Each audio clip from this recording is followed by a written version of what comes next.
Coucou tout le monde, j'espère que vous allez bien. Alors, on va rentrer en fait dans le vif du sujet. On n'est pas là pour tergiverser parce que c'est pas l'intention. Asseyez-vous bien, préparez-vous à partager la vidéo. Je répète et je dis, je signe et je persiste. Ce ne sont pas tous les enfants qui sont appelés à être exposés sur Internet. Voici le sujet. Maintenant, je vais développer. Vous voyez, je sais qu'aujourd'hui, les parents 2.0 là, vous aimez présenter vos enfants. Parce que oui, vos enfants sont beaux. Vos enfants ont du talent. Vos enfants savent faire des choses. Vos enfants sont chics. On a qu'à se dire la vérité. Quand on vous regarde là, c'est chic.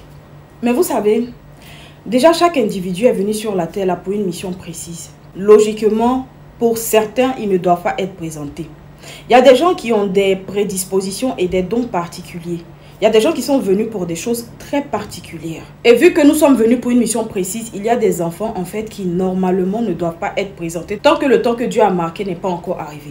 Les enfants ne doivent pas être présentés. Enfin, certains enfants. Il y a certains enfants qui doivent l'être. Mais comment toi, parent, tu es censé savoir si tu ne te connectes pas à la parole de Dieu? C'est une façon de te dire que globalement, tout est relié. Tu vois ce que je veux dire? Mais on va partir dans l'exemple. Parce que quand on vous dit ça, vous conjuguez beaucoup. Vous aimez beaucoup conjuguer? Oui, vous aimez beaucoup conjuguer. C'est mon enfant. Je fais ce que je veux. Les 9 mois là, tu n'étais pas là. Vous savez, toute création a été créée pour un but précis. Les arbres, certains arbres, c'est pour porter des fruits. D'autres arbres, c'est pour... Comment ils appellent ça là? La pollinisation. C'est pour faire la pollinisation d'autres arbres pour que ces arbres-là puissent porter des fruits. Les papillons, quand ils naissent là, ils prennent ici les pollens, ils sont déposés ici. Même les roches. Pourquoi est-ce qu'on dit que l'eau qui sort de la roche, elle est claire? C'est pour te dire que parmi tout ce que la roche peut faire, elle peut au moins tamiser l'eau pour permettre aux gens de boire de l'eau claire, de l'eau pure, de l'eau tamisée, de l'eau propre. Le soleil a été créé pour illuminer la journée. D'accord? La lune a été créée pour éclaircir l'obscurité lorsque la nuit tombe. On est d'accord? C'est pour vous dire que tout ce qui a été créé dans le ciel, sur la terre et sous la terre a une mission précise. Donc l'être humain est sur la terre pour une mission précise. Quand un individu vient, il vient avec certaines capacités. Il n'y a aucune personne en fait qui est inutile sur la terre. Sauf les personnes qui volontairement décident de ne pas rentrer dans leur mission parce que eux ils pensent qu'ils sont là, c'est pour vivre à la je m'en fous. Ça, c'est un autre cas. Vous savez qu'aujourd'hui, Internet, là, c'est utilisé par tout le monde. Même celui qui s'envole sur balai, même il est Internet. Il a compte Facebook, vous savez pas. Ok. Vous voyez, quand le Seigneur Jésus est né, il est né au temps du roi Hérode le Grand. Et lorsque les mages sont allés voir le roi pour dire qu'on a vu l'étoile en fait de celui qui est venu pour sauver l'humanité, qu'est-ce que le roi Hérode a dit? Déjà même la question que je vais vous poser, quel était le lien de parenté entre le roi Hérode le Grand et le Seigneur Jésus? Il n'y avait absolument aucun. Lui, il était roi. Le Seigneur Jésus est né dans une bergerie et ses parents n'avaient rien.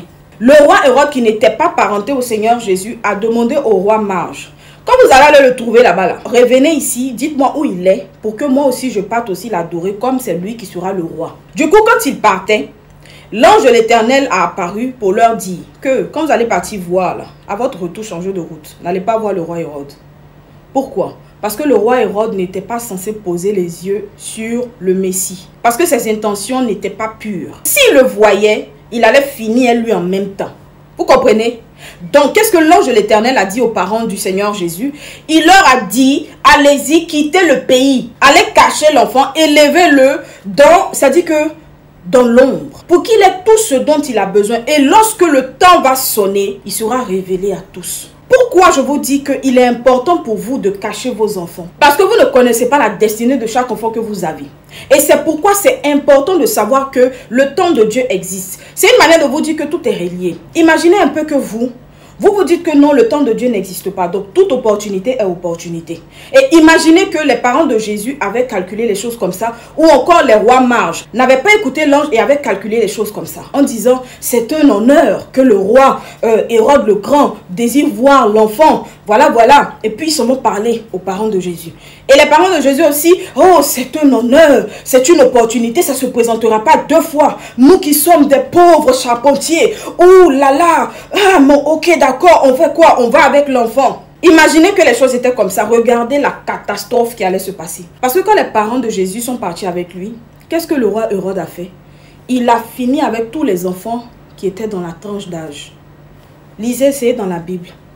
Je vous en prie, allez lire, c'est dans la Bible. C'est pourquoi je vous dis qu'il est important de savoir qui vous écoutez. Aujourd'hui, comme vous avez compris, vous avez écouté les hommes de Dieu qui vous disent que le temps de Dieu n'est pas celui des hommes et qu'il faut savoir attendre, il faut ouvrir l'esprit, il faut écouter l'Esprit Saint qui va vous guider. Vous comprenez aujourd'hui qu'on ne saisit pas toute opportunité. Ce n'est pas toute opportunité qui est bonne. Par conséquent, il faut savoir que vos enfants, il faut leur laisser le temps de grandir dans le secret. Donnez-leur toute l'éducation dont ils ont besoin. Donnez-leur les bases. Enseignez-leur les choses de Dieu. Apprenez-leur à aimer les choses de Dieu. Ils vont rentrer dans leur destinée et par eux-mêmes, ils vont suivre le chemin que Dieu a voulu. Mais aujourd'hui, quand tu parles, on te dit non, c'est mes enfants. Mes enfants, c'est mes enfants. Regardez, est-ce que vous savez que il y a des enfants qui ont des dons, qui sont des prodiges. À leur bas âge, ils sont très intelligents. Et surtout chez nous, sous nos auspices ici, là, vous connaissez un peu les mentalités des gens. Il y a des gens qui ne doivent même pas poser la main sur la tête de vos enfants. Mais comme vous les rendez stars, vous permettez que tout le monde les approche, tout le monde les touche. Il y a des yeux qui ne doivent pas regarder vos enfants. Parmi toute cette foule-là, il y a une personne qui ne doit pas rencontrer votre enfant.